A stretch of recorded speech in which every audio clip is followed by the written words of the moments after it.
I have a confession to make, and it's the kind that might make you close this video right now. You might call me selfish. You might call me cruel. You might even call me a monster. But I'm 81 years old, and for the first time in my life, I am telling the truth without asking permission.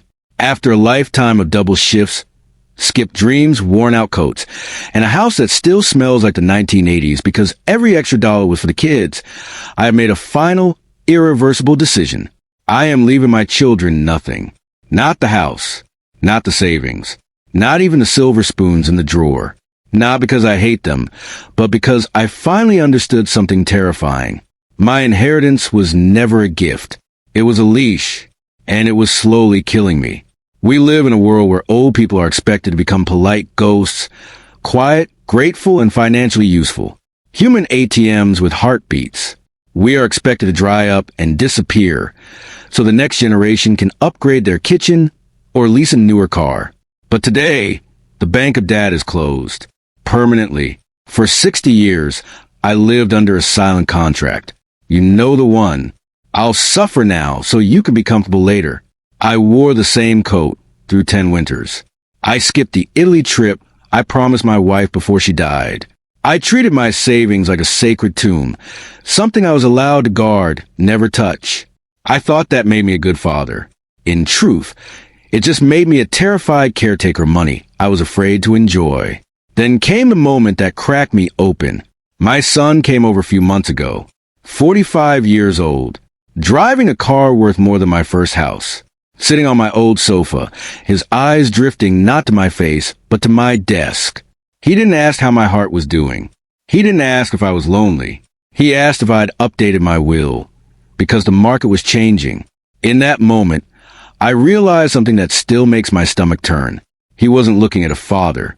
He was looking at a delayed payout, a loan that was taking too long to mature. I was worth more to him dead than alive. That realization is cold. It makes your house feel quieter than silence ever could. But it also does something else. It wakes you up. I understood that by holding on to that money for them, I was teaching them weakness. I was giving them a reason to wait for my ending instead of building their own strength. And I love them too much to let that poison stay in their hearts. So I called a family meeting, sat them at the same kitchen table, where I once helped with homework. I looked at my daughter, who was already mentally redecorating my house, and I said, I'm selling it, and I'm spending the money. All of it. The silence that followed was violent. My daughter's face turned red with panic, not concern. But what about the kids? The safety net? She asked. And before I could soften it, the truth came out of my mouth like a blade. You're 42. If you still need a safety net from a man who can barely walk, then I failed you. It's time you learn how to fly without my feathers. She didn't speak to me for 3 weeks. And those were the most honest weeks of my life. Because the silence proved everything.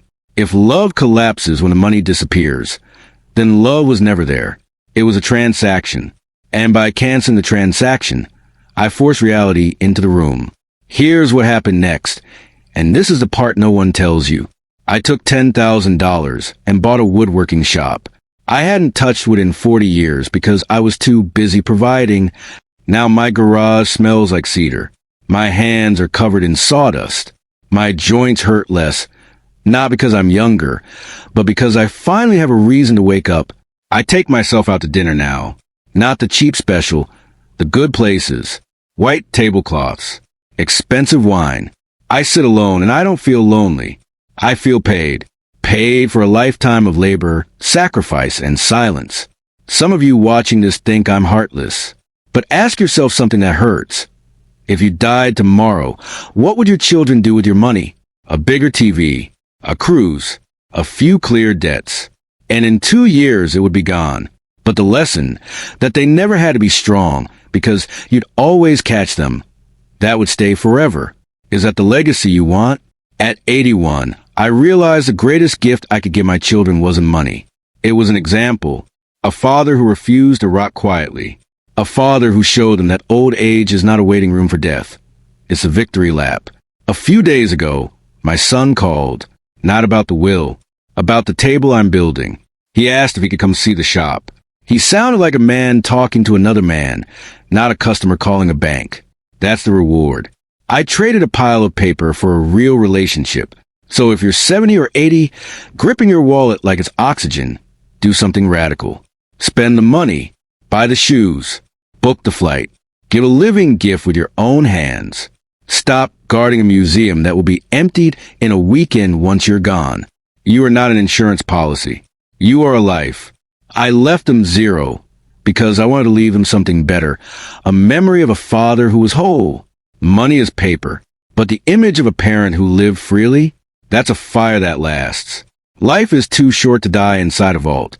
Open the door, breathe the air, spend the money. Thank you for listening to an old man who finally learned how to be young.